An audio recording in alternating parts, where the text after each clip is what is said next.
The Sex Ed with Tim podcast is recorded on the traditional territory of many nations, including the Mississaugas of the Credit, the Anishinaabe, the Chippewa, the Haudenosaunee, and the Wendat peoples, and is now home to many diverse First Nations, Inuit, and Métis people.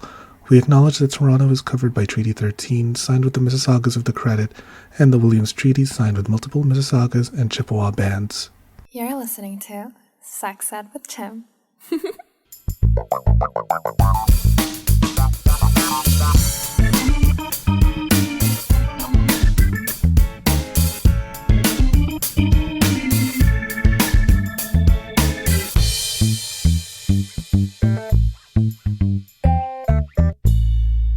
Hello and welcome to another episode of the Sex Ed with Tim podcast. I'm your host, Tim, certified sex educator. I identify as a chaotic homosexual. And how does a woman scare a gynecologist? By becoming a ventriloquist. I know. God awful. No. Oh my God, that's great. Oh my God. I mean, I hope that lands on the audience. Right. Move my lips without talking. God. Ladies and gentlemen, and those who have yet to decide, that beautiful laugh, that beautiful seductive voice that you hear on the other end of the mic is the author of Memory Mansion. Please welcome to the show, Shaman Isis. Isis, hey how are you Tim, doing? what's up? Thanks for having me. I am absolutely elated that we are talking right now because when you came into my inbox and then I did a little bit of a Google search and everything, I was like, oh my God, Queen, hello. Makeup on point, energy is pure. It is giving like it's mother, it's giving mother. That's funny because in the orphanage I grew up in, the kids used to call me mother. Oh, that's so sweet. Yeah, it was sweet. Oh my God. Like the kids that the other were kids your age? that were, yeah, well, we were kind of like we were all kids. So yeah, we were a mixed bag of ages and, different heights. You don't really know specifically what ages. So they were different. Okay. Ages. No, I loved that. But you said orphanage and I'm still kind of locked into that. And holy crap. When I did a really quick search of your book, you mentioned that in Memory Mansion, you used your experience in the orphanage as like the foundation of this book. Before we get into that, how about you tell the audience who you are? Give us your down low. Sure. I'm an author and mindfulness educator, Shaman Isis. And I have written a new book called Memory Mansion, How to Glow the Fuck Up, which shares my personal journey in a Tennessee orphanage in the 70s, where I had to deal with a human trafficking ring and eventually ran from Sorry, my Tennessee. eyes just went when I heard human trafficking. There's some surprises in the book where I had to run from a human trafficking ring. And I spent a really long time running, first from them because they really made my childhood quite terrifying, although it was quite beautiful and adventurous as well. Like, I don't want to make it sound, when people hear you grew up in an orphanage, they tend to like, oh, and I'm like, but I've had an amazing life. Like, I regret nothing that's happened in my life. Anyway, I ran away to New York City with some help from a friend of mine in the FBI in the 90s. And I made up a name so I could get lost in the city in the 90s. And I fell into this extraordinary career as a publicist in the fashion and entertainment world, and had this incredible career all while pretending to have this completely normal life, but not using my name and telling no one anything about myself. And finally, one day, a really, really long time later, I woke up to the fact that I had been really depressed for a very long time and overweight. And Memory Mansion sort of shares that whole journey and how I finally learned how to glow the fuck up. Amazing. So I have locked into a few words that you have said. My eyes are kind of like going, whoa, right now. So first of all, your experience in the orphanage and how did that play into the book? I wanted to share. So the name of the book is Memory Mansion. For a very, very good reason. When I was a child, I wanted to be able to remember all the good and bad experiences that I had, because I was very aware at a very young age. When you grow up with a lot of trauma, you tend to become an adult very young. And so my observations of the people around me and the situations were very sort of adult for such a young child. And when I sat down to write the book, I was trying to bring people into the experience that I had so they could see, how I ended up where I was and why I ended up changing my life, and how people who deal with secrets and shame can actually learn to love themselves and recover. And so when I was a child in the orphanage, I decided to build a mansion in my mind and store all of my beautiful and tough experiences because I wanted to remember them in great detail. And so that's what I did. And then years later, when I became a success in the fashion world, I was very terrified of people finding out my real story because I thought it made me look like a fraud. Like, who is this woman? She doesn't have a college degree, but somehow she became a success. And so I kept it all very secret. And then when I finally decided to share the truth, I opened up Memory Mansion. And that's one of the reasons why I call it that. And discussing the orphanage is really just setting up how I ended up dealing with the situation that I dealt with later on. Mm-hmm. It's basically like categorizing, or sorry, that's not the word I'm looking for, because I have done the same thing when I was an escort. Though I always forget the word, so I have it like written down on a Post-it. It's compartmentalizing. Mm-hmm. Yeah. That's exactly what I was doing. I was compartmentalizing. And I wanted people to sort of understand, like, how does a woman get to be that age and no one knows anything about her, and she's terrified, what could have led to somebody becoming so secretive for such a long time. And so I think that really helps. And I wanted it to be fun to read. I was like, how do I share this story without putting people into tears all the time? How do you make trauma entertaining? Yeah. And that's why I call it the self-love memoir that reads like a thriller, because it was a very thrilling experience to have. I've had an incredible life. Do you call this book autobiographical, semi-autobiographical, a work of fiction? Oh no, it's a 100% true story. It's my memoir. It's the self-love memoir that reads like a thriller.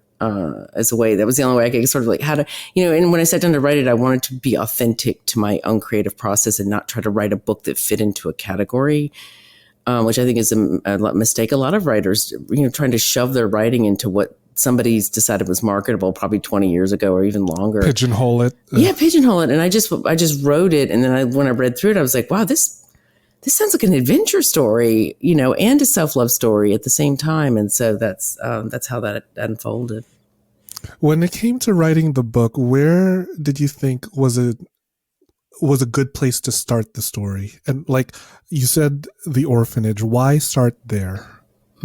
Because I went into the orphanage at such a young age. How old? I was just a couple of years old. Wow. Yeah, like a toddler. Really young. Yeah, I was very young. And I remember it quite well. I remember how upset my mother was when she took us there. I knew my mother, unlike a lot of the kids that grew up in an orphanage and foster care. I actually knew my mother from childhood and had a lot of understanding. I mean, her generation of women that had children without a father in the picture were treated horribly by society. I bet. Ugh. So what were some of the experiences from the orphanage that you've put into the book? Oh, I when the nuns, because it was a Catholic orphanage, when the nuns fun. I know, right? I share some ass beatings. Yeah, when you put Catholicism into the mix, it's always going to be traumatic, honey. Right? Oh, you're so right about that. Here. I share a lot of my intuitive experiences that happened because I've been an intuitive from as far back as I can remember. My first life memory is actually helping my mother deal with a medical emergency.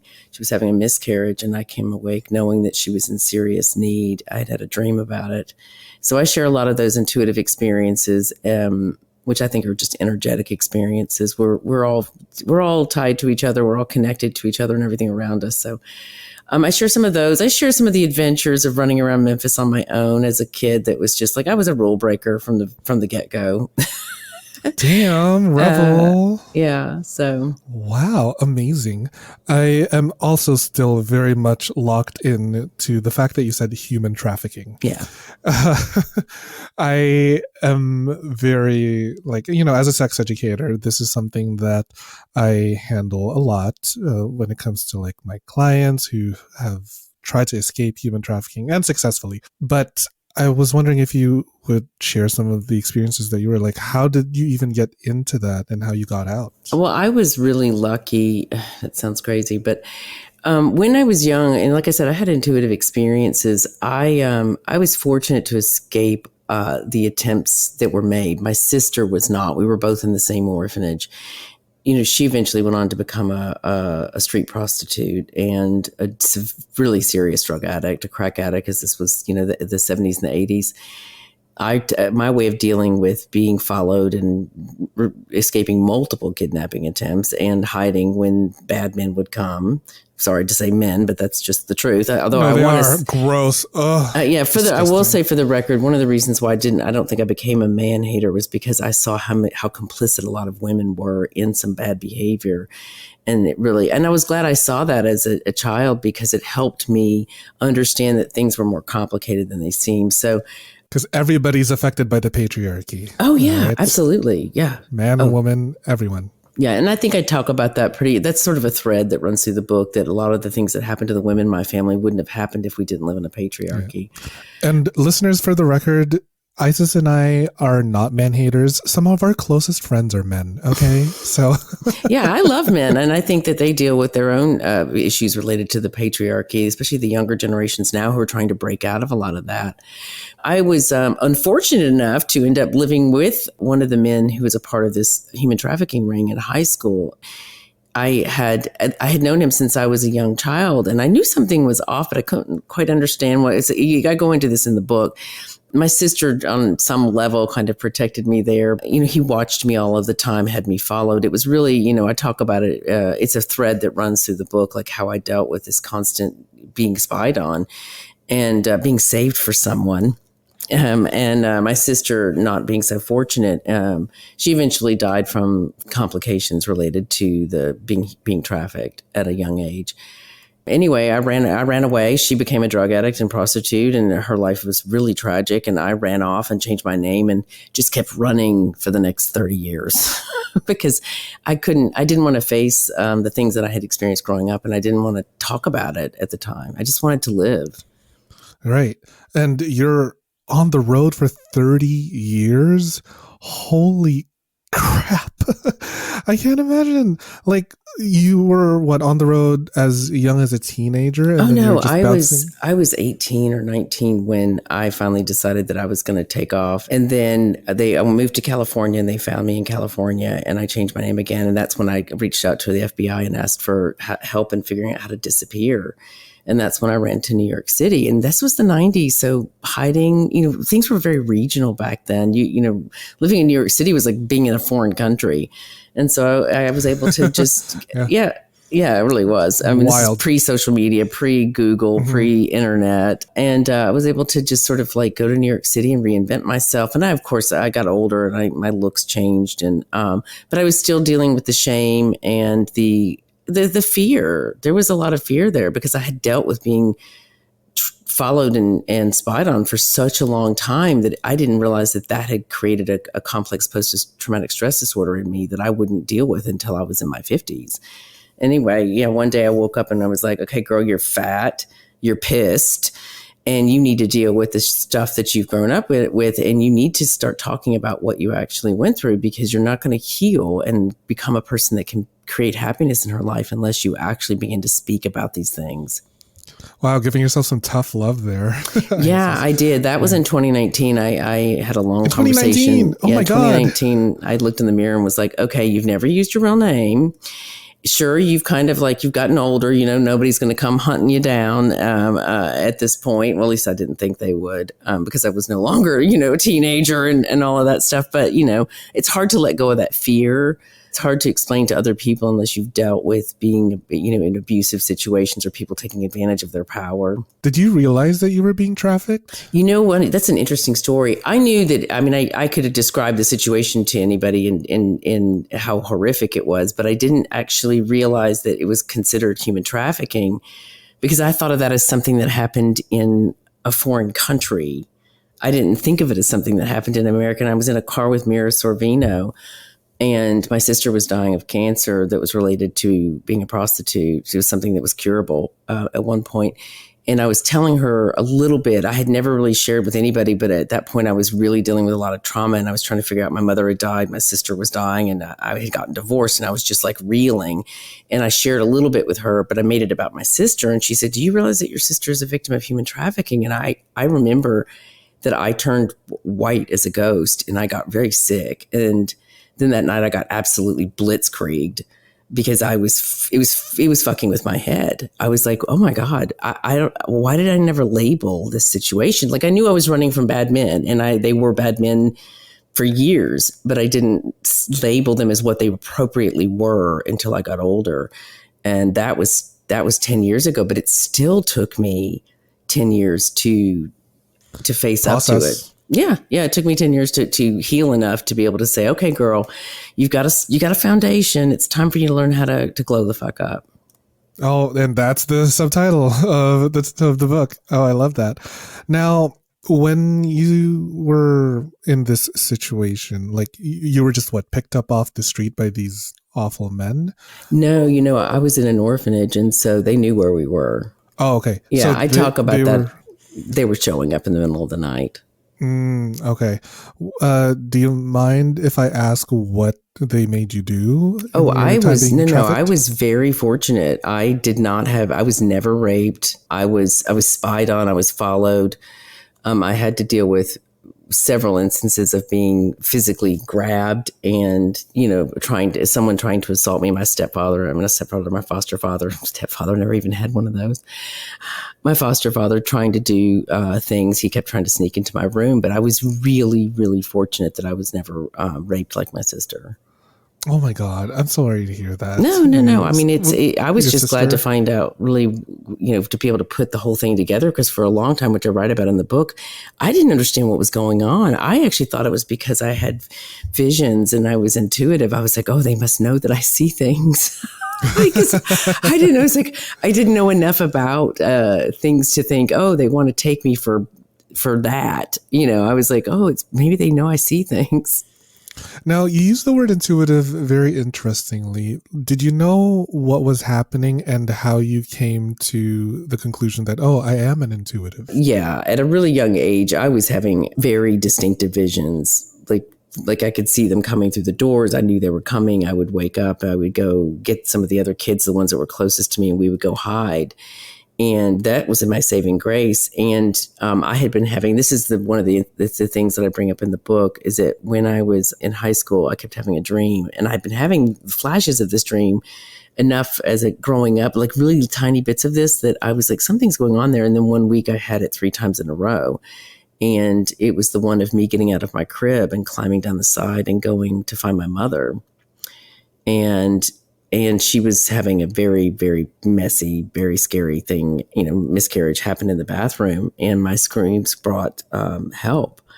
And when I brought it up to her, she said that they said that to never bring it up to you because that it was actually impossible for you to remember because you were too young.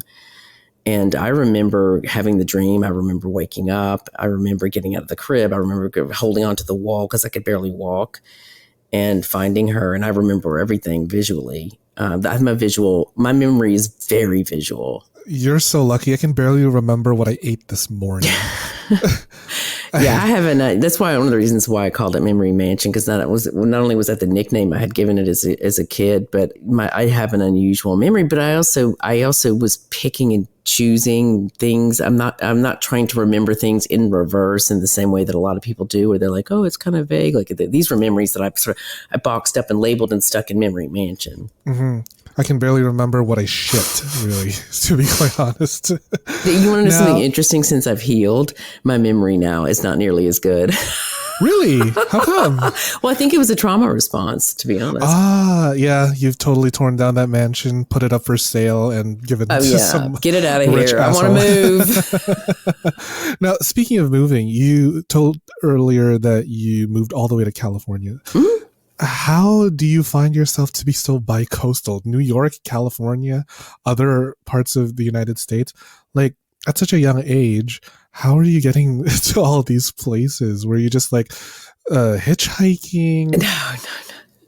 You're funny. No. Back then, it wasn't. Everyone thinks of the world as the way it is now because security is such a big deal. But back then, you could buy a ticket to another part of the country, get on a plane, and nobody was going to go. Unless you were running from the CIA, you were fine. But I took off for California. I dyed my hair blonde.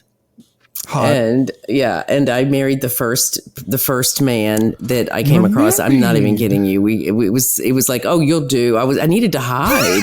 You'll do. I was scared and I needed to hide and I needed to change my name. And I was like, I didn't even know how to begin to do that legally because these things have changed and people take a lot of things for granted now because we've got the internet. But back then you had to actually figure shit out. Mm. Yeah. Oh my God. Do you remember some of the names that you've used?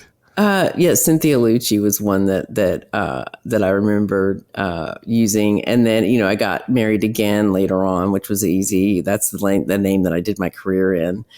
And I never even used Cynthia Elliot, which is my actual name, until about 2 years ago when I was getting through the rest of my spiritual awakening. And I was like, okay, girl, you probably should change your name.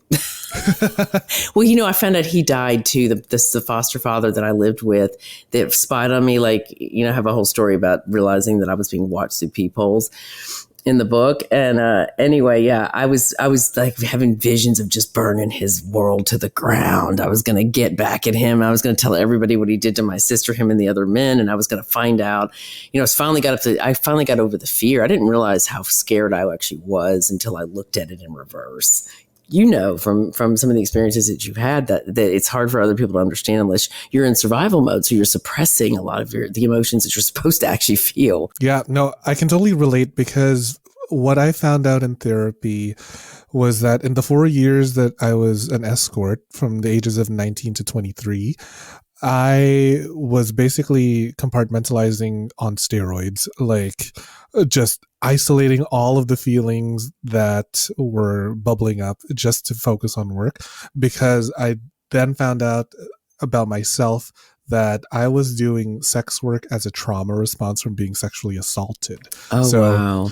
Right? It was so eye-opening that because I was sexually assaulted, the only worth that I can find myself in is as a sex worker, because apparently I'm so good at that, I might as well get paid for it, right? Yeah. It was so wild. We'll be right back after this commercial break. Yes! What's up, all you sick fucking perverts? Don't you just love love? The Love Shop has everything you need to feel the love in the air or in between your legs, wherever you want, really. They've got everything from vibrators, lubes, lingerie, and even full-sized sex dolls. Wow, I guess love really does come in all shapes and sizes. Visit loveshop.ca/sexedwithtim and use code SEXEDWithTim at checkout for 15% off the whole store. And the best part is that they ship all over Canada, US, and Ireland? To all my whores in Dublin, top of the morning to ya. That's loveshop.ca/sexedwithtim and check out code SEXEDWithTim for 15% off the entire store. Now get to fucking. Do you like feeling sexy and looking sexy? Of course you do. Only my listeners are sexy as fuck. I have partnered with fetishwear designer Dale Kuda to bring you the hottest deals on custom jockstraps, harnesses, hats, and more. Head over to dalekuda.com, that's DALEKUDA.com, and use code SEXEDWithTim at checkout for 25% off the entire store.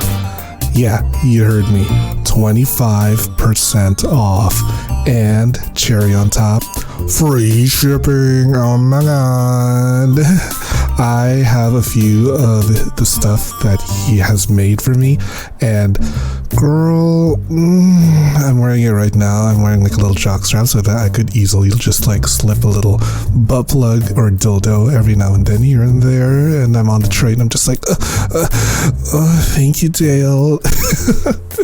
That's dalekuda.com with the code SEXEDWithTim for 25% off your entire purchase with free shipping. With a deal like that, I swear I could come buckets, honey.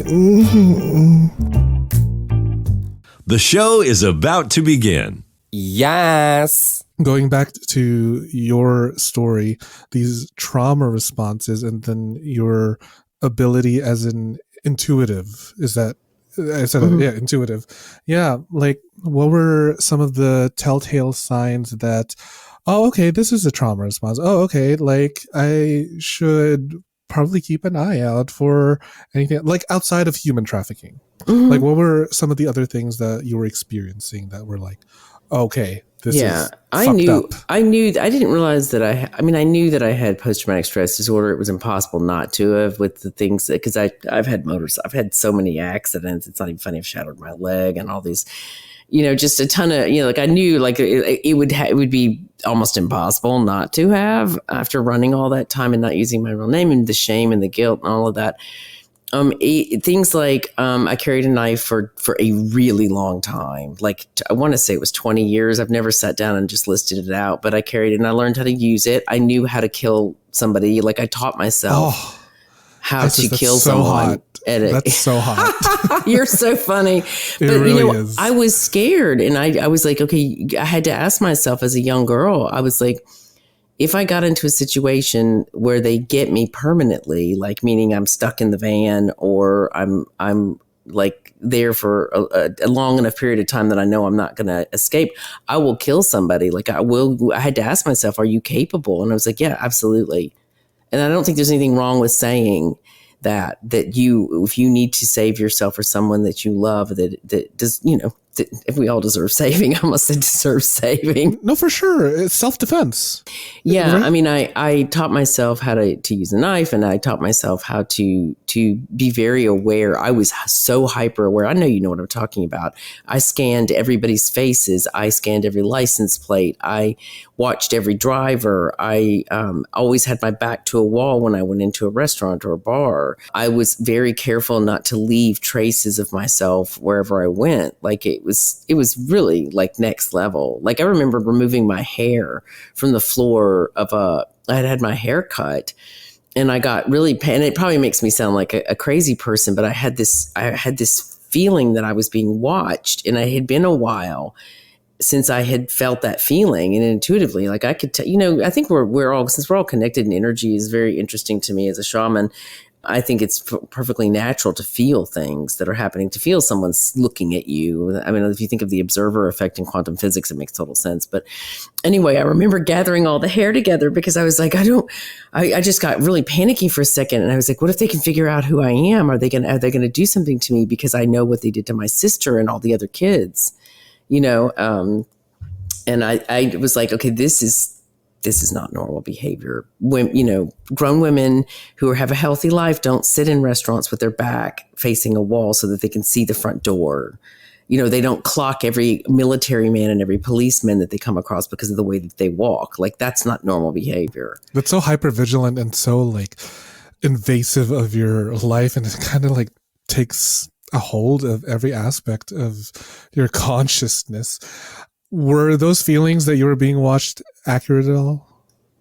Oh God, yeah. Oh yeah. The reason that was based on experiences, which I talk about in the book quite a bit.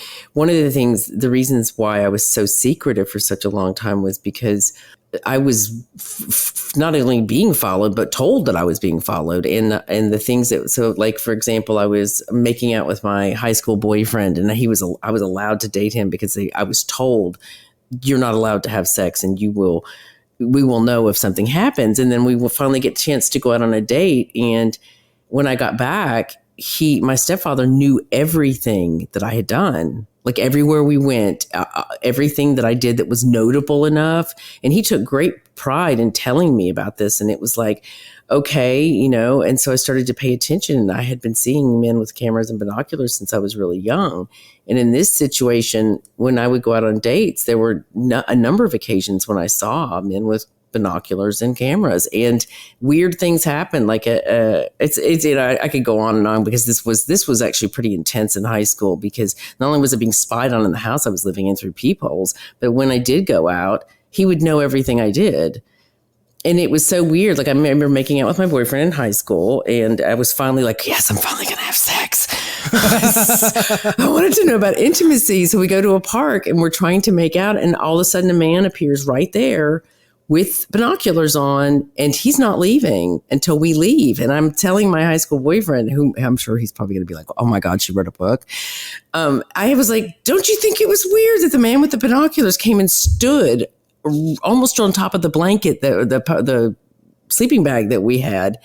And he just stood there, and he wasn't there for like, he wasn't like getting excited or anything. He was like this, with the binoculars, like, are you kids going to leave? And I was like, oh my God, this is so embarrassing. I just want to have sex without being watched.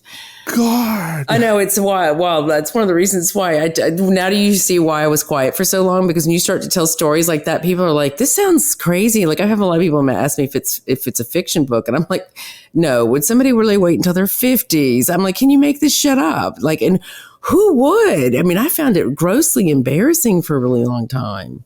Yeah, oh my God.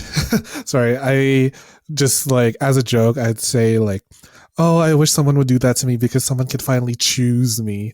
Oh my God, you're so funny. But that's how we think, right? Yeah. I think that's honest, right? It is also like a trauma response. I use comedy as a self-defense mechanism, blah, blah, blah. The fact that you knew that already. Yeah, right. Okay, whatever. Read me the filth. Yeah. I help people deal with healing is one of the things that I focus on because I had to heal a lot of that stuff. It was a lot. And that's the way that I heal and also help other people heal is through the power of comedy. Because when you laugh, you feel a lot better.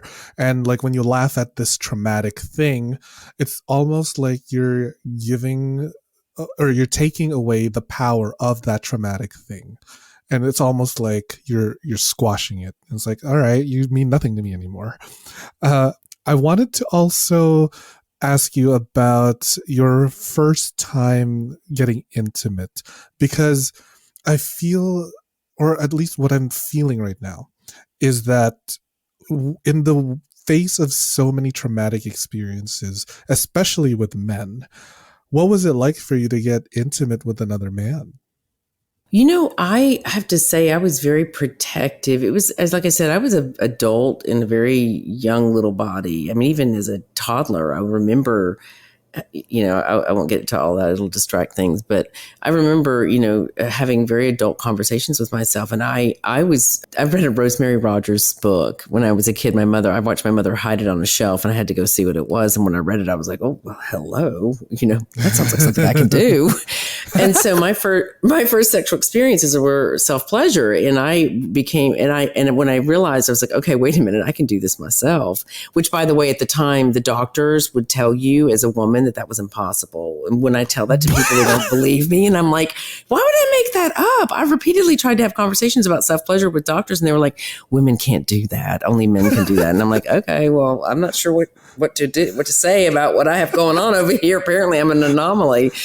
But I had a very strong sexual drive. And I also had a very protective, obviously, of myself.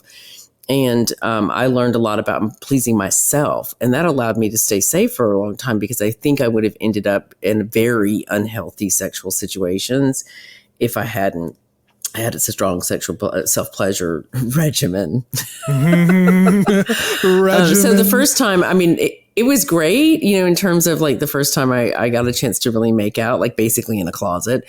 But once you've learned how to pleasure yourself, if dealing with some fumbling teenager is not quite the same thing. Honestly, even as an adult, I would rather jack off than find some gross man off the street and be like, hey, do you want to have mediocre sex and not call me tomorrow? Oh my God, you're so funny. You're like, I'd just rather do it myself. Honestly, I'm a DIY fucker. I would rather just masturbate and put on some, I don't know, Michael Bolton on vinyl and light a scented candle than like, hey, you'll do. Go to the bar and just say, you'll do. Oh, it's just so awful. But I was wondering about, like, besides the self-pleasure, what was the intimacy aspect like with another person for the first time? I had difficulty trusting their motivations. Thank goodness I had a sexually active older sister, because I saw some of the mistakes that she made. And the way that, that it went, especially back then, anybody who was sexually active in the 70s, this was like the late 70s, early 80s. Things were a lot different back then. It allowed me to be very cautious and careful, but I was nervous. I was nervous around men. I was nervous to trust men. And apparently I'm a narcissist magnet. Oh my God, please tell me, narcissist magnet. How are you attracting all of these narcissists? Well, I'm an intuitive empath that I've recognized patterns. One of the reasons I ended up becoming a PR pioneer was simply because I was good at pattern recognition and I could see the direction things were headed in. So like influencer marketing came out of my pattern recognition. As an intuitive empath, we're like, cream, to somebody who's looking ice cream, I should say, to somebody who likes to be around people who have, I think narcissists are very attracted to people who have gifts that they can sense. And if you are intuitive and you can see patterns, that's a great gift to have, especially if other people are comfortable around you and like you. Narcissists like that. It's a tool in their arsenal. Like if you are the gifted one, I think a narcissist is going to be like, oh, I want that because it's going to make me, feel like I have everything in the world. And it's like, gross. I've dealt with my own bullshit of narcissists. It's like, why did you make this about yourself? And I'm not even kidding. It was narcissism on a physical level. I was having sex with this guy, and for whatever reason, he kept fucking me on a very specific angle. Turns out he was fucking for a camera. I was like, what? He didn't tell you. No, he didn't. The number of times that I've been caught on camera, and like I did clock them. So I was like, you better delete that. I'm not leaving here until you delete that. But the fact that he was fucking me because he was performing, I was like, wow, that's ew. about as narcissistic as it gets. As it gets. I mean, it's one thing if you guys are like have been together a little bit and you want to use a mirror for some fun, but yeah, he was performing for himself. Oh yeah, like I understand because like he's got a hot bod, he's an MMA fighter or whatever. Okay, but like the bare minimum in that situation was like at least fucking ask me if you're gonna record. Right. Did we forget basic human decency here? Like, my God. Now, Isis, I want to kind of not so much gloss over all of that trauma, but rather in your journey, I don't know if you wrote about it in the book, but I was wondering then after all of that, like orphanage and human trafficking stuff, and then moving to California, getting the FBI involved, where did you start to see it kind of, get better? Well, what's cool about the book is that when I got to New York City, I fell into this really glamorous job, and I ended up going into public relations and working in the fashion industry and dressing people for the Academy Awards and the Golden Globes, and worked with a real laundry list of incredible people across everything from design to art, as Adina Laya and, Ian Schrager, and these really incredible people across the industry. And so the book shifts back and forth, the way that it's written, it flips between decades. So you might read about the orphanage, and then the next chapter you read about me dressed, creating the eyewear for the cast of Sopranos a few years after first getting to New York City. You got to meet Edie Falco? No. I did. At the time, Lorraine Bracco and James Gandolfini were the biggest stars that I dressed, is what we call it. And, I might be dressing somebody for a major award show or orchestrating an event for a huge, one of my clients was a sponsor of New York, LA, and Miami Fashion Week. So for years, I oversaw the sponsorships. Is a big sponsorship too, at all of those fashion weeks all over the country. And that's 6 a year right there. So, it's not that it's like I soften it by taking people from, this incredible, and I don't just write about trauma because I had a lot of wonderful adventures. I would sneak out of the orphanage and go running around Memphis, and I share those kinds of stories, and free running through the downtown area of Memphis. And then I might flip to being in the New York City in the 90s and the 2000s and some of the really incredible work that I got to do. And then I of course flipped back to in my 50s, early 50s, I think it was 50, 51, when I finally said, I had a long conversation. My hair turned white from the stress of just being so secretive because I was afraid of being judged and people saying, oh, she must be crazy, or well, fuck off. It's like, you know what? I don't even care anymore. Like, you can think whatever you want. Don't care. At this point in my life, it's like I waited a really long time to actually, heal and share my story because of that judgment. And I wanted to be able to carry people through, not see my life as a tragedy, to see my life as a glory. That not only did I learn along that way, but I've tried to package it in a way that I'm sharing the lessons that I got from all of this. All of that trauma is not wasted. I learned a ton, and I share those lessons along the way, the observations that I made. And, waking up eventually and realizing that, my hair was turning white because I was so stressed, and it was time for me to lose the weight that I had gained in my 10 years of depression.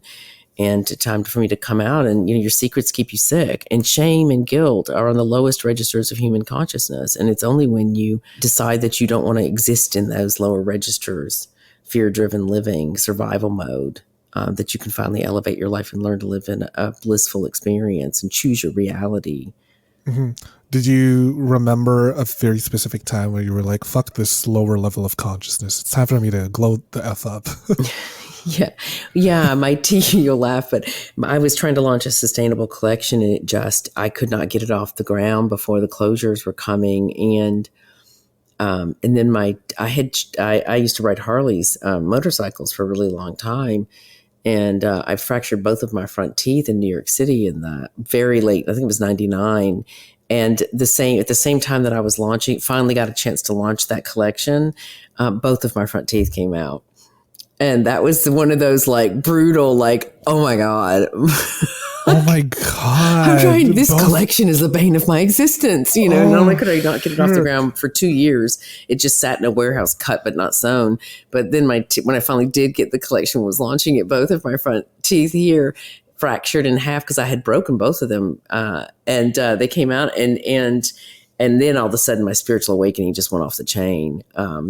From your two front teeth? Yeah, honestly, shattered? I kind of wonder, like, this is going to sound crazy to people, but I kind of wonder if because there's, our pineal gland, I was like, I don't know, maybe it's helped to activate it or something. But that was that moment where I was looking in the mirror like,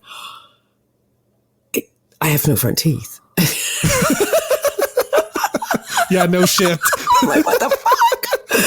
I can't get this fucking brand off the ground. My hair is turning gray, and I'm missing half of one tooth and the other tooth, and I can't get it fixed because the coronavirus closures are going on. It was great for me in terms of that. That was a moment of ego, like, because our ego is really, we need it, but it is the thing that drives us to so much unhappiness. And if you want to get your ego broken, I highly recommend losing both of your front teeth at 50. Lose both of your teeth, get your eyebrows singed off. Right. Yeah. Oh my God. So I think like what I'm getting from that story is that like everything just turned to shit, and you kind of had to find your rock bottom to start going up. Oh yeah, right? I was implied, and I've left out a huge part of the story. In my 40s, after I had a series of really severe traumas, like I shattered my leg, got divorced. It was 2008, so we had to sell the house because we were getting divorced, and the both of us weren't going to live there. So it was like we had to sell it at a huge loss. And my mother had died, my sister was dying, and I was drinking incredibly heavily. I had become very self-destructive because I didn't know how to deal with everything that had happened, and I didn't have the right practices in my life to live blissfully. I didn't even understand. I felt like I had a right to be angry. I was in victim mode. I was in survival mode. And I made a lot of mistakes, which is one of the reasons why I kept running. Because at that point I had stopped really running from human traffickers and the being spied on. And I had started running from myself and the mistakes that I made. And so it took me 10 years of being depressed and gaining weight to finally get to a place where I was ready to actually face all of that. Isis, you are amazing. We're coming up to the end of the show. Thank you so much for sharing your experience. And I was wondering if it's possible, could you maybe read a few pages of your book, a few paragraphs or something? You mean this bad boy right here? That bad boy right there at the ready. Oh my God. Hello. I'm really excited because I just on a side note, I got the hardcover and I got the soft cover and it's been exciting. So I will read the opening of the book because I think that's really helped lay the groundwork. All right, here we go. Ladies and gentlemen, Isis reading Memory Mansion. Thank you, Tim. Memory Mansion, How to Glow the Fuck Up by Shaman Isis. Chapter 1, age 23, San Diego. The light on my answering machine was blinking. I rarely receive messages at home. I walked over and hit play. Hey, Cindy, hopefully you recognize my voice. I wanted to warn you that people are looking for you again. I'm sure it's because every hair salon around Tennessee has a poster of your face. I was surprised the first time I saw it. Paul Mitchell, wow, I'm glad you're doing well, but I think the poster is giving your location away. You asked me to call if anything like this ever happened. Now may be a good time to get lost, the message said. Shit. I dropped to the couch. Weird things have been happening lately. People were following me. I almost always knew. It came from a lifetime of practice. One of the many reasons I didn't let anyone get too close to me. Deep down, I felt stained by my history. I should have asked more questions about the modeling job I had booked. At 5'7" with brown hair and brown eyes, I was fortunate to secure the gig. Exotic wasn't popular at the time. It turned out to be a national ad campaign. The company had shipped my poster to almost every damn salon in the country. God, I was finally starting to like San Diego. It was time to run again. I would have to get more creative in the next city. I could try Los Angeles, but I was not a fan. People are obsessed with what you do for a living. I preferred to avoid people asking me questions designed to determine my usefulness. Ooh, what? Isis. Oh my God. That is, I got chills. I got some goosebumps. Good. I am ready to buy this book. For all of you wondering, this book is coming out this Saturday, February 3rd. Remember the name. It is Memory Mansion, How to Glow the Fuck Up by Shaman Isis. Now, as I end every show, Isis, I always ask the guest, can you please make like a butt and plug away anything you want the audience to find? Oh my God. Oh, I love you. You and I could just keep talking. I could see that. Right? Sending you love. Right? You can pre-order, although it's coming out in 2 days, but it's been on pre-order for a couple months. It comes out in 2 days, but you can pre-order it to get it into your Kindle on Amazon, and you can also order it on Barnes & Noble. You can order the print and hardcover issues on most of the major websites starting on February 3rd. I love it. And where can people find you online and your social media? Absolutely. You can visit shamanisis.com, and there you will see my podcast, The Shaman Isis Show, as well as links to all my social media and links to my books as well. I'm pretty active on TikTok, and X is a platform I spend a lot of time on. I host a lot of live spaces there for people that are mindfulness and spiritual based. And I also do a live streaming. I do a live stream on X with Billy Dees most Thursdays. So lots to find there. Amazing. And everyone, just one more time, it is this Saturday, February 3rd, Memory Mansion, How to Glow the Fuck Up by Shaman Isis. Thank you, everyone. Thank you, Shaman Isis, for coming on the show.